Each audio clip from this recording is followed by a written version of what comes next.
8 साल पहले FIR case में फैसला आना था। मेहसाणा पुलिस ने जोड़ी पॉक्सो धाराएं। गुजरात हाई कोर्ट ने कहा शर्मनाक। और हमारे ये नवभारत टाइम्स में आया है, हमारे ऑडियंस इस पे कमेंट्स दे रहे हैं कि रक्षक ही जब ऐसे कार्य करें तो आम आदमी कहाँ जाए। अब आम आदमी कहाँ जाए। अब ये जो FIR दर्ज हुई थी, तो पहली बात है FIR दर्ज होती नहीं है, और ये हो गई तो इस पर कार्रवाई 8 साल पहले होनी थी, वो हुई नहीं। क्योंकि इतना सिस्टम डैमेज हो गया हमारा। ये वेस्टर्न कल्चर का वो है जो कानून है, हमारे इंडियन कानून नहीं। हमारे इंडियन कानून तो जो अगर संस्कृति को उठाया जाए तो तुरंत दंडित किया जाता था। ऐसे लोगों को समाज के सामने पब्लिक के बीच में किया जाता था। अब क्या है, अब कागज पे लिख के दे दीजिए, पुलिस देखेगी कि कौन सी पार्टी साउंड है। जैसे आपने देखा ना कि तराजू होती है और एक बंदर उसको तोलता है। ये 3री-4थी क्लास में पढ़ाई जाती थी।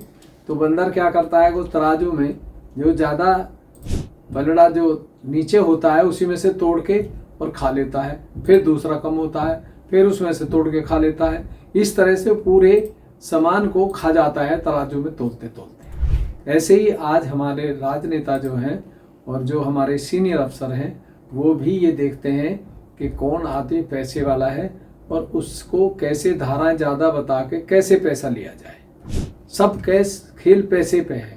अगर ये पैसा का सिस्टम बंद हो जाए, ख़त्म हो जाए, लोगों को पता लगे अगर पैसा लें तो उसको वाइट में लें। लेकिन गवर्नमेंट तो खूब सख्त करती है, लेकिन लोग क्या करते हैं कि भाई पुलिस वाले भी कह देते हैं देखो जी वैसे तो 5,000 का चालान है और वैसे तुम्हारा 1,000-1,500 में रुक जाएगा। तो बेचारा वो रुक जाएगा तो भ्रष्टाचार होगा। अब जो पैसा गवर्नमेंट को मिलना था वो पर्सनल जेब में चला गया। तो इसलिए जो भी चीज़ हो उनके ऊपर एक ऐसी यूनिट काम करे। अचानक जैसे अभी अफसर ने देखा जो चश्मा वश्मा लगा कर स्टैंडिंग ऑपरेशन कर दिया उसने, उसको मालूम पड़ गया क्या गलत क्या से। ऐसे ही जो ऑनेस्ट आदमी है, जिनकी CR बहुत अच्छी है, ऐसे लोगों को ड्यूटी पे लगाना चाहिए। रिटायरमेंट के बाद भी लगा सकते हैं। बहुत से पार्क है, उनमें जाके देखिए टॉयलेट टूटे पड़े सबके, कोई पानी नहीं है। तो उनका मेंटेनेंस तो देते हैं ना गवर्नमेंट, लेकिन वो मेंटेनेंस को सब खा जाते हैं। सड़क है वो भी ऐसे ही बनाते हैं। ये कुछ पुरानी चीज़ें जब इलेक्शन आएगा तो पैसा खाने के लिए अच्छी भली सड़कों को तोड़ देते हैं, और जहाँ बिल्कुल गड्ढे हैं, जहाँ ज़रूरत है, उनको ध्यान नहीं देते कि जहाँ वोट मिलता है वहीं उनको ठीक करेंगे, बाकी को नहीं करेंगे। तो ये हमारी जो भारत सरकार है, इसको कुछ ऐसे इंस्टीट्यूट ऐसे खोलने चाहिए और उसमें ऑनेस्ट आदमी की भर्ती करनी चाहिए।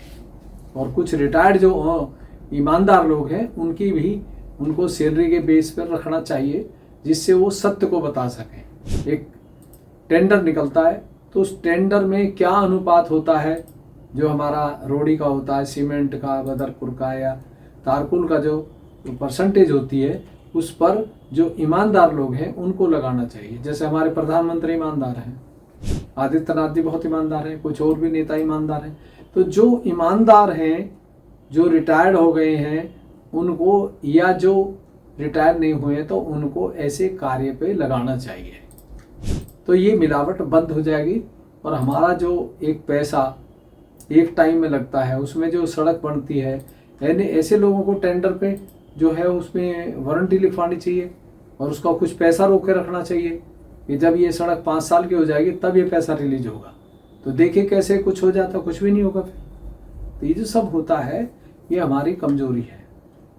जो संस्कार हैं वो कमज़ोर हैं और जो गवर्नमेंट है वो कमज़ोर है। संस्कार घर से मिलते हैं और जो पनिशमेंट मिलता हो सरकार से मिलता है।